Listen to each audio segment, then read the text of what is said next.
Hey y'all, I'm Dan, and this is Kinfolk, Stories of Community and Connection.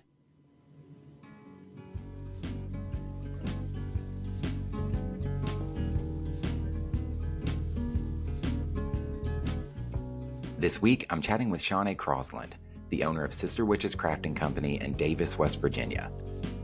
Shaena is an artist, small business owner, and all-around creative force who's built a welcoming space for people of all spiritual paths.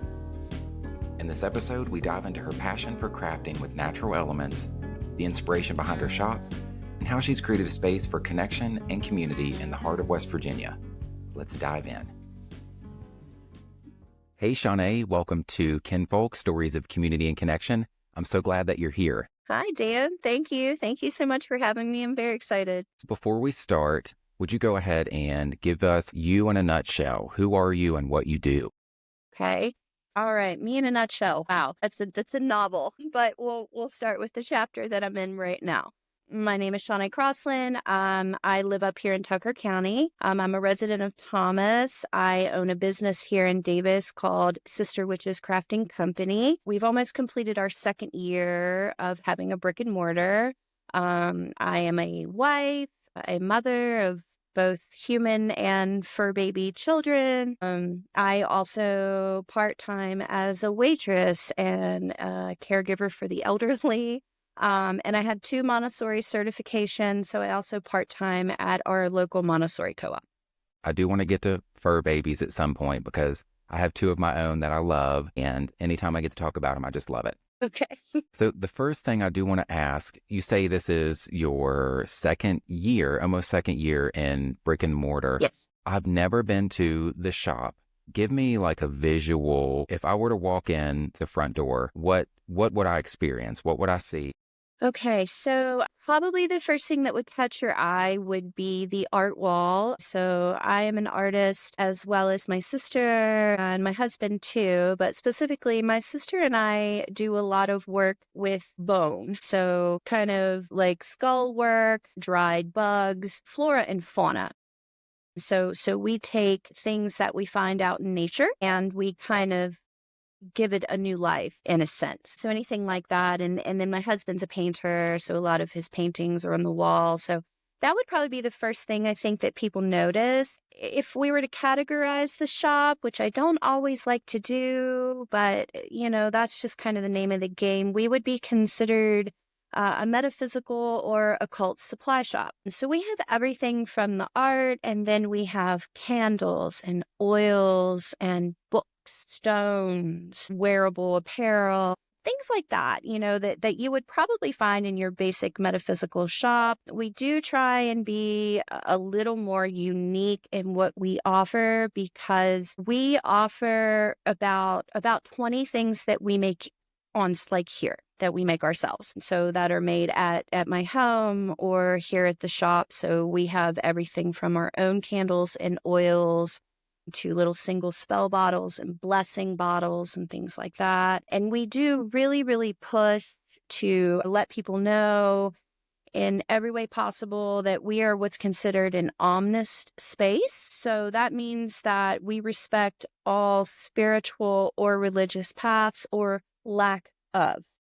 So we have folks that come through the door that are just from every background of spirituality, which is really cool. And like I said, we just really want people to understand that this is a completely open, safe space. The next thing people really kind of gravitate toward, we have something called a community altar here, which is something that was really important to set up when we did secure the brick and mortar. And that's just kind of a little space. There's like a little faux fireplace there, and it's always on. And people can come and they can write a message to a loved one or a prayer, or some people leave photos.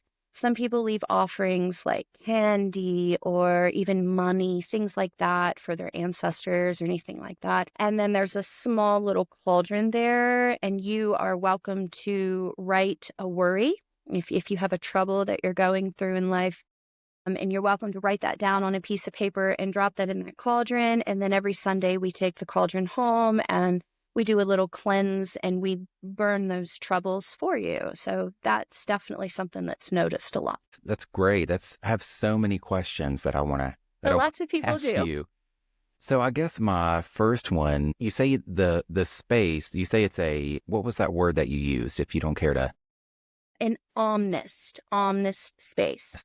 Yes. Okay. Yeah. So omnism is, like I said, it's just basically the respect of all spiritual religious paths or lack of. So everything from Christianity and Buddhism to atheism, we really want everyone who walks through this door to feel welcome, which I think is really, really, really important to have in all areas of the world. And especially within Appalachia, we are a Christian-based nation, and it's such a beautiful faith, but there are people out there that have other beliefs. They have other spiritual paths. So I think it's important to have a space where everyone feels welcome and anyone can come in and have a conversation and know that they can do that in a safe space, as well as if they have questions, I can either provide them with an answer or send them in a direction where they can get the answer.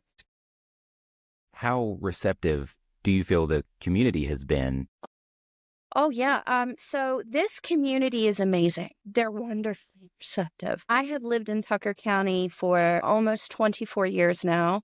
I moved up here when I was just shy of my first birthday.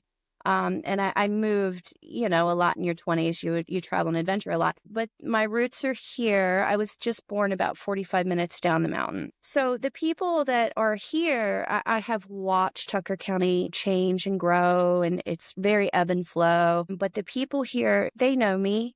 And I've always been open and honest about who I am, what I believe, if those beliefs have changed or they have evolved. People know me. It's my home. It's my family. So the community is amazing. I have folks who come in here who have similar spiritual beliefs that I do. I have folks that come in that have completely different spiritual beliefs that I do, and they're some of my dearest friends. And sometimes they just come in because they want to chat. Sometimes they just come in because, they're looking to purchase something. Sometimes they come in because they found a deer skull out in the woods and they're like, Shauna, here, so that's really cool. As far as travelers that come through, this is a very touristy area, and that's great for the economy. Again, people are normally really, really, really great. I've never had any type of ignorance shown. You say you moved in your early 20s to where you're kind of at now. So when did all of your love for this start? Oh gosh. As far as we'll just go ahead and say it, the term witch, since I was a child. Okay. Yeah. So when I was growing up, we always lived very far outside of town. We never really lived in town. So we were about 12 miles outside of Moorfield, would have been the main town there. So I was always surrounded by nature, and my dad, the man who raised me, he was your basic hillbilly West Virginia guy. He was a truck driver. He hunted, he fished, he gardened, he did the whole nine. So him and my mom always had me in an area that was very nature surrounded. And from the time I was a child, there was just something that clicked that I didn't quite understand as far as the energy of the things around me that I either couldn't see or weren't of the human species, like that different magical realm, Yeah. And so I was always my mom would say, Anna, you just walk through life with rose-colored glasses all the time, and I did. I did. I saw magic everywhere, and it was beautiful. And the Disney princesses were pretty, but boy, did I like the witches. They were awesome. Even the villains, I knew they were bad, but I was like, man, you got something, So when I got into my junior high, teenish years, it's the 90s, and of course everybody's into the craft and all that stuff. But I really kind of started to, I guess, research a little bit into different Hmm. faiths, and just different religions and different spiritual paths and things like that. And then I started to learn things about herbs and, where, a cedar tree is normally just viewed as something that's a pretty Christmas tree. Cedar is really great as a smudge stick because it helps dispel negativity, and it's good for your health and things like that. So I started to kind of piece those things together. And in my young 20s, I went the route of paganism and polytheistic as opposed to monotheistic, um, and learned about, different deities and just more things. And definitely being in Tucker County, being around people and growing with people that were also more open-minded to those things was just amazing. So I just flourished, and it's been an evolving, beautiful path since then.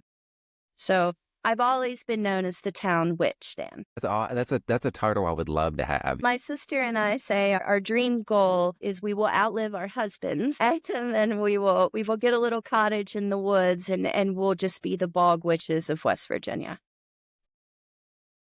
I do want to ask, and for someone who is a little bit familiar with the term witchcraft, in looking historically, people of Appalachia, herbalism, folk magic, different things like that. In your opinion, why is that not as common today? Right. Yeah. Yeah. Well, I think that we are constantly evolving, changing society, right?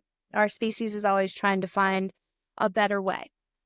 So whereas before in we'll call them the olden times, modern medicine wasn't necessarily a thing. Nobody really knew what chemistry was, and people that did know things about chemistry were shunned because they were viewed as witches, right? They were midwives were witches, and astrologists were witches, and it was a very, very taboo thing. So as we learned that those things, they're not too scary, right? So we continue to learn, we continue to evolve, and we continue to come up with all these things like technology right now. We're able to speak.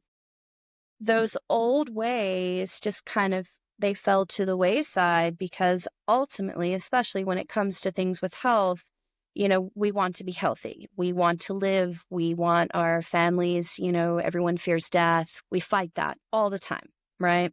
So modern medicine is easier to accept and deal because we feel more comfortable with it because it's there.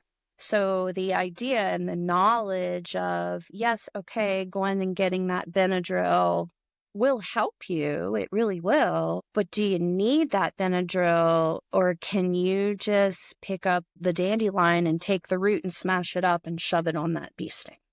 Which probably will help you just fine, but not if you have a serious allergy to bee stings. So it's like this fine balance, So I do try, and I am thankful for growth, and as we continue to evolve as a species, I think it's wonderful the things we have created and we're able to do. But I think it's important to remember our roots and to make sure that people know that there are these great medicines out there, and these great medicines that are easily available in your backyard, sometimes they can be better for those simple little things. Exactly. Yeah, that was very well said, and I do fully agree. It depends on, the situation. Yeah, depends on the situation. Was it owning a small business there in Davis? I know we briefly touched on that. So pretty much with everything, there's goods and there's bads, right? Like I said before, Tucker County we do rely heavily on tourism. So in those down seasons, it can definitely be a struggle. And especially having it's considered like a specialty shop. I mean, let's face it, people are not coming to the occult supply shop every single day to get something as like if they were going to the gas station or the coffee shop or the restaurant every Saturday. So it's again very ebb and flow. So that can be a challenge, especially if this is something that you decided that you were going to start midlife. Like I just woke up one day and was like, I'm going to open up a shop. Okay. So it can be a challenge, but at the same time, the reward, I never thought that almost 44 years of age, I could add business owner, to the novel of life, so that's really neat. It's really cool. Again, going back to having a space where people come in and they feel super comfortable, or if someone comes in and they don't feel very comfortable, but then they leave and they come back and they're like, wow, thank you. That is so rewarding. The money is, that's okay, that's cool. And ultimately, the goal of a business owner or an artist is one day, this is all I ever want to do. And I am the happiest when I'm in my shop. It's like a second living room to me. But if I never, ever, ever made a dime, and I really do mean this, if I never made a dime and the shop didn't make it, knowing that I had the time to experience these types of things with people that walk through my door, man, that was the purpose. Like, that was the reason I was be here. So, it's awesome, but I definitely go home crying sometimes when I look at the sales report. Yeah. And I guess, kind of similar shoes, or if they have the same idea that they're wanting to follow a same path and stay open in a cult shop like that. Do you have any advice or guidance that you could kind of share? Yeah. I guess the first thing you would tell someone when they have any ideas, go for it, do it. Obviously follow, dig in, do the work. It's not easy, no matter what the business is. This type of business, definitely dig in, know your people, have a plan. Have you ever heard of the 6 Ps? It's one of my favorites. Prior preparation prevents, can I say piss? I just did. Prior preparation prevents piss poor performance. Okay. So the more you can know about your area, that you have a good business plan, and that you dig in your heels and you're prepared for the worst, because not all places are Tucker County. Not all people are people that I deal with every day. So you really, you got to be ready for those people and have a really good support team. I think that's really, really important, where, yeah, sure, I did the work to find the building and I make most of the product. And without people like my sister, husband, my sister from what they say, a sister from another mister, her, my daughter, there's no way I could do this. So have a good support system, dig in, do the work, and don't give up. Do not give up, because change and things that people don't know, it's our human nature to be afraid. And you're going to meet people that are going to be afraid of you. And ultimately, they're not bad people. They really are just scared. So just be prepared to either, face that head on and know when to stop, or face that head on and know when to keep pushing. Like I do experience it. But like I said, I am so blessed in this beautiful little bubble of Appalachia. I really am blessed. It's just a really great community, and I know they have my back, whether they have the same belief that I do or they don't. I have a lot of people on just all sides of the circle that I'm really blessed to have my back with. Having grown up in Appalachia and having the knowledge that you do, and some of the products that you say that you make and you create, what's local ingredients, if you would, do you use what's something really common that you make that, you just take a stroll and grab, if you forage at all? Absolutely. Yes. And we do forage a lot. So two actually would come to mind right out the gate, which would be, yarrow and mullein. So yarrow is pretty abundant up here. And we forage yarrow, which we sell like whole out. Like you can just get a scoop of yarrow, and that's great for in your tea. It's a really nice relaxer and stuff like that. And then metaphysical properties, we roll our own smudges. And a lot of times when people think of smudging, they immediately go to white sage. Like that's just, that, okay. So, and that's lovely. That's great. And this is something that I'm definitely going to have to attribute to my sister, because I remember one day her really pulling me in and going, Shauna, Michelle, there are other things that are better than white sage. And I'm like, I know, but it just smells really good. And she's like, no. So we really do push the knowledge that there are other great things besides white sage. And yarrow is one of them. So we do a lot of our smudges with lavender as a base. And then we have one that has yarrow in it. And that's to help, bring calm and to dispel negativity. Mullein is so amazing. So great. And it does grow wild up here. And then there's also some folks I know that grow it purposely. And when it's in its second or third year of maturity, it's got that really long, hard seed stalk on it, right? So the leaves are really great for health benefits, for breathing and stuff like that. But those long stalks, if you dip in beeswax, make a beautiful torch. So back in mostly in the Egyptian culture, they would take stalks like mullein and they would dip it in tallow. And those were the torches used to usher the dead, right? So they're called hag torches is what they're called. So we harvest a lot of mullein, and when they're at that maturity level, we try and get some of those stalks, and then we dip it in an all-natural beeswax. And we adorn it with different types of flora and herbs that are also associated with the dead. And then you have this really beautiful looking torch that you can light for different things. And so those and cedar. I get a lot of cedar and I dandelion. Oh my gosh, we make a dandelion salve. We have 2 different types of dandelion salve that we make. And gosh, I could just pick dandelions and we eat them and we make jelly, and there's just so many great things you can do with dandelions. So it's good to taste and it's good to look at, but it's also a really, really, really good antiseptic. You can make, if I'm wrong, correct me, you can make tea with dandelions, Absolutely. can you not? Oh, yes. Yes. The tea is actually part of the process of making the salve. We harvest the dandelion and then we soak it and we boil it in hot water, and then we strain it and let it sit and make a tea. And then that tea sits for a while, and then we turn it into the salve with like the beeswax and then different things that we add. And the tea is also the base for really good jelly. You got to make that tea before you can make that jelly. Definitely taking notes, because this is all very beneficial.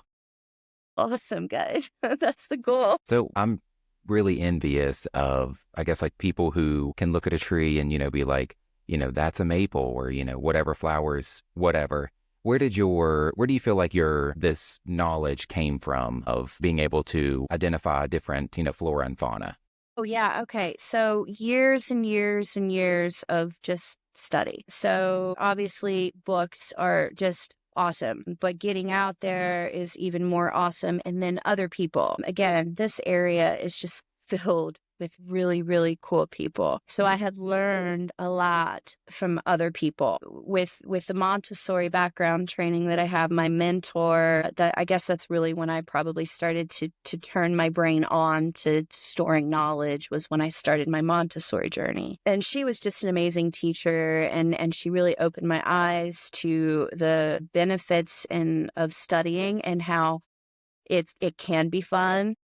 It's not just reading, writing, and arithmetic. Like knowledge really is power, So a combination of spending, 20 plus years of just reading everything and watching other people, and then the age of the internet came. And so you could cross-reference, or you could, look up something that you might not have there in print. And that was really cool. Or if you saw something out in nature and you weren't sure what it was, you can flip out that cool little space age device, take a picture of it, and it'll tell you these things. So a lot of different places, but definitely I would say just years of study and practice and constantly learning.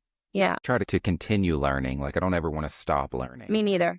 Never. I like to think that a brain that is not learning is like stagnant water. When water is constantly flowing, it's always healthy. It's always nourished. But when it stops flowing, it becomes stagnant and then it becomes stale and diseased. So I think knowledge is just amazing. I hope I never stop learning either. Where can people find and connect with you, be it on, a store or anything like that, social media?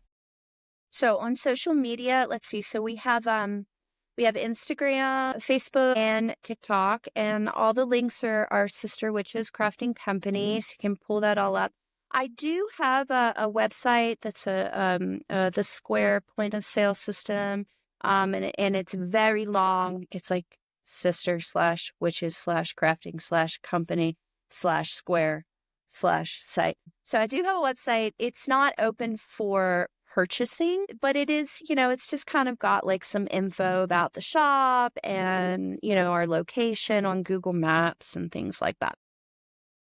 Definitely be sure to add all that in the show notes just so people are able to Thank you. find all that and be able to connect with you. You're so welcome. So now, if you are ready, we can move into the rapid fire questions. Okay. I think I'm ready. So I always like to ask this one. Question number one is, and I try to make it kind of specific to who I'm talking to. Okay. So the first question is, where's your favorite spot in Davis? Okay. So can I say two? Yes, okay. I will. Okay. So I'll allow it. Okay. So as far as Davis goes, Ellicala Falls, which is out at Blackwater Falls State Park. Yeah. So down there, especially like off trail, you just kind of go off trail. That's amazing. That's just so beautiful, especially if you could catch it and it's just you and the sound of the water and the moss everywhere. That's just stunning. My second favorite place as far as, gosh, it's so tough because I'm also at Trailhead Coffee Shop. You know what? I'll open it up to Tucker County, okay? I'm not gonna lie. They're in the Purple Fiddle, but there's this down past the Shop and Save. It's called Camp 70 Road is what it's called. And there's a place down there. It's a small trail off the road, almost like a game trail. And folks go down there sometimes and fish. Like there's lots of fishing down there. But we call it Doc's Hole as far as my family goes. And we call it Doc's Hole because we had a St. Bernard. His name was Doc. And we hiked down there a lot with him. And, we would take off leash. He was very good at coming back and all that. And it's out in the woods. But when we would be coming back, Doc would always take that game trail and jump in the water. Full mud, full St. Bernard wet dog, right before we would get in the car. So I enjoy, that's a place special to my heart because he was very special to our family. So I like to go there because it's just a place of solitude and reflection and good memory and things like that. So yeah, otherwise the coffee shop, I'm not going to lie, I don't go out much. I'm definitely going to remember that and try to, next time I'm up that way, to, of course, stop in at your shop, but also to see that trail. Yeah.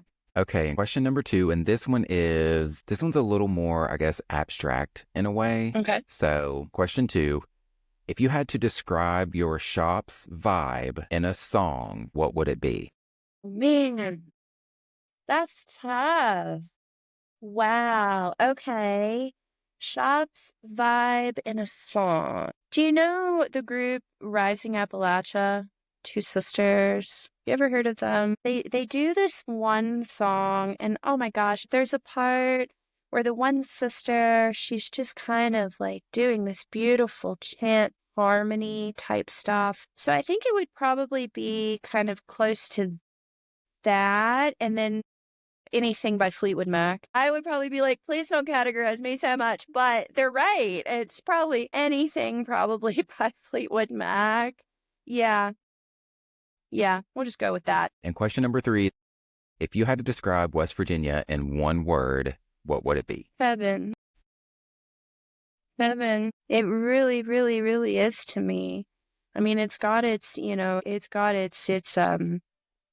of its dark sides, those goods and those bads, but For those of us that either were born here or have been here and have really been gifted the ability to see what this land is, it's heaven. Yeah. Yeah. Well, that is everything that I have for us. Okay. Do you have any lasting advice you want to leave off on? Magic is everywhere. All you got to do is look for it. Amen. Yeah. Amen to Yeah. that.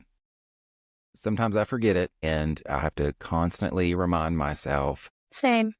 And I do it for a living. I hope that very soon I get to make it up that way and stop in the shop. Until then, I really appreciate you meeting with me and taking the time to chat.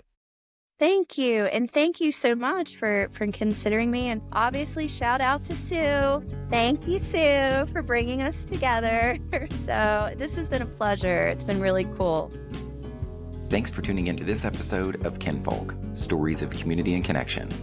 Shauna's story is a wonderful reminder of the beauty in embracing creativity, honoring traditions, and fostering community.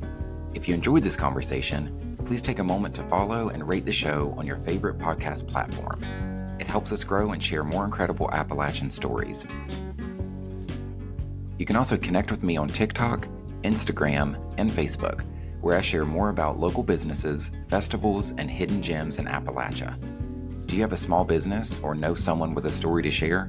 Send me an email at kinfolkpodcastconnect@gmail.com. Show notes, including how to connect with Shaena and Sister Witch's Crafting Company, can be found in the description and on Instagram.